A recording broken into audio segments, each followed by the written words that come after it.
मंदिराच्या लगत संरक्षण भिंतीचं देखील भूमिपूजन आज घेण्यात आलं होतं.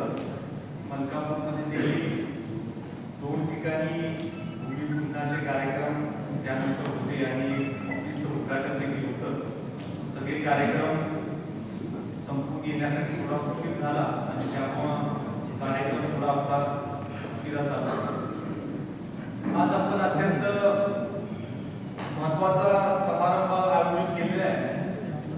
अभियान ते अभिमान अशा पद्धतीनं आपण आता एक कार्यक्रम घेत आहोत. 90 दिवसाचा कृती आराखडा हा मलकापूर नगर परिषदेने आज मलकापूरकरांसाठी तयार केलेला आहे. मलकापूर नगर परिषदेची आज 18वा वर्धापन शहर अस्तित्वात आल्यानंतर मलकापूर शहराची नगरपंचायत झाली. नगरपंचायतीनंतर नगर परिषद झाली आणि आज महाराष्ट्रामधली अत्यंत चांगली असणारी नगर परिषद मलकापूरने नावाजवळ देखील मिळवलेला आहे. आज मलकापूर नगर परिषद ही महाराष्ट्रातली पहिली अशी ग वर्ग नगर परिषद आहे ज्यांनी TDR द्यायला सुरुवात केली.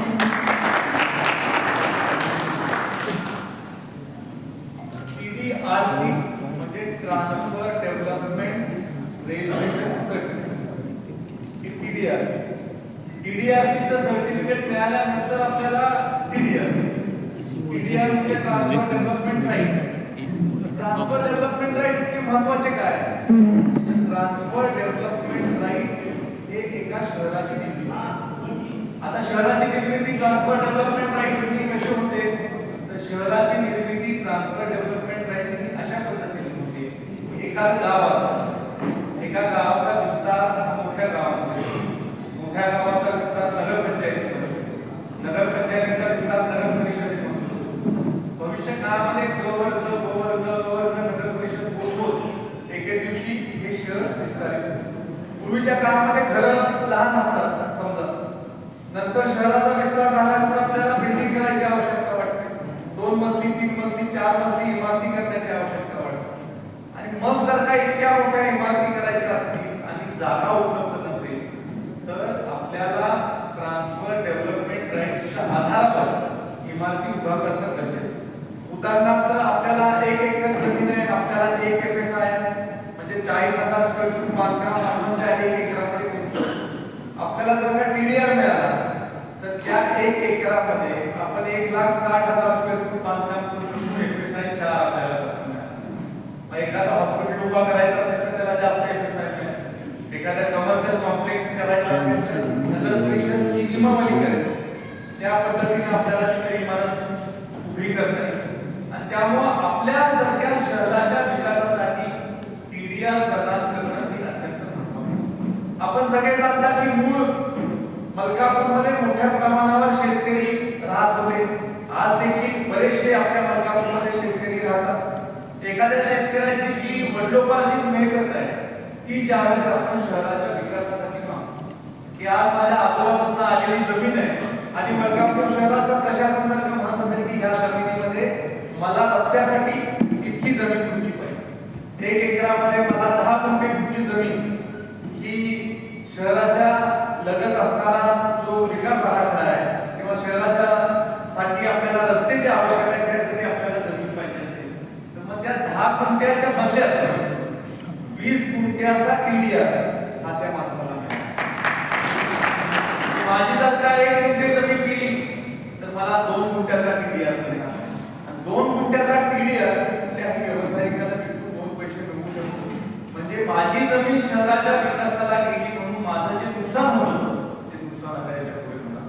आणि त्यामुळे शहराच्या विकासाला ज्यावेळेला आपण सर्वसामान्य माणसांकडून त्यांची मिळकत घेतो त्यावेळेला त्यांना मोबदला TDRच्या माध्यमातून त्यांच्या मिळकतीच्या दुप्पट आपण देऊ शकतो. हे खरं महत्वाचं काम आज या तुमच्या TDR झाले. आणि निश्चित स्वरूपी आपल्याला सुद्धा बऱ्याच नियमांचं पालन करावं लागतं. आज कराडच्या विमानतळामुळे आपल्याला 7 मजल्यापेक्षा जास्त इमारती आज मलकापूरमध्ये देखील उभ्या करता येणार. त्यामुळे TDR सुद्धा आपण एखाद्या प्लॉटवर जोपर्यंत जेवढं बांधकाम एखाद्या प्लॉटवर होऊ शकेल तेवढ्याच राईट्स आपण त्यांना देणं आवश्यक आहे. आणि त्याच्यासाठी मला वाटतं येणाऱ्या काळामध्ये चांगल्या पद्धतीची नियमावली मलकापूर शहराच्या माध्यमातून निर्माण होईल. मलकापूरला अल्ट्रा मॉडर्न शहर करण्याच्या दृष्टिकोनाने आराखडा आखायची सुरुवात झाली. आज अत्यंत चांगल्या पद्धतीचं मार्गदर्शन सगळ्या माझ्या मलकापूर नगर परिषदेचे नवनिर्वाचित जे सभापती आहेत ते चांगल्या पद्धतीचं सादरीकरण केलं आणि मनोहर भाऊंनी देखील सादरीकरणाच्या दरम्यान सांगितलं की येणाऱ्या 25 वर्षाचा आराखडा आज मलकापूर शहरासाठी आपल्याला तयार करायचा. खरं तर 24/7 आपली नळ पाणी पुरवठा योजना ही देशामध्ये गाजलेली योजना. देशामधनं अनेक लोक येऊन आपली 24/7 पाणी पुरवठा योजना पाहून गेलेले होते. अनेक ठिकाणी याचं अनुकरण देखील झालं. पण आज लोकसंख्या ज्या झपाट्यानं आपल्या मलकापूर शहरामध्ये वाढते त्याचा विचार आपण जर का केला तर ह्या योजनेचा विस्तार देखील आता आपल्याला करणं गरजेचं आहे.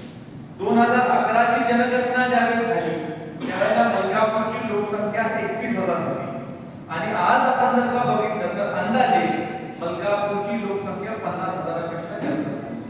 आणि 50,000पेक्षा जास्त आपली लोकसंख्या असेल तर 31,000साठी डिझाईन केलेली योजना 50,000साठी कशी पुरेल याचा सुद्धा आपण विचार केला पाहिजे. बरेच वेळेला लोकशाहीमध्ये कसं असतं की सत्तेमध्ये असणाऱ्या माणसाला प्रश्न जनता करत असते आणि प्रश्न करण्याचा अधिकार देखील जनतेला लोकशाहीत दिलेला आहे.